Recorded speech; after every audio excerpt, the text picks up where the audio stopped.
محسن محمد سیفی، مرد زنجانی در گلدن بال.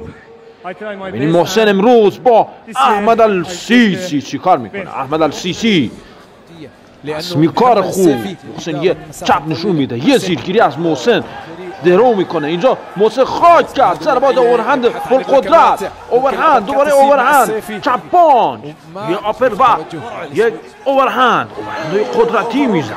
محسن خوب کار میکنه، یه جواب میده. احمد السیسی میره برای زیر چه کسی رو گرفت، زیر محسن محمد سیفی رو گرفته، نمیدونه. محسن صورت احمد السیسی رو ترکونده، صورت ترکیده، میره برای زیر محسن ساندکار. من یه ساندکاری رو خاک میشه. دوباره محسن چند تا اوورهند، چپ پیدا پا یه دخم زیبا، چه زیبا دخم زد.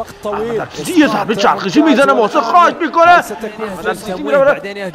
محسن جواب میده، ضربات چرخشی خوب کار میکنه محسن. اینجا خوب خالی کرد، آپرو زد، اوورهند، چپ پانچ خالی کرد، زیبا زیرگیری تبدیل به دخم. تو کشتی هم هنگی محسن چه فنیه. اینجا محسن محمد سیفی به عنوان قهرمان گلدن بال در این مبارزه تونست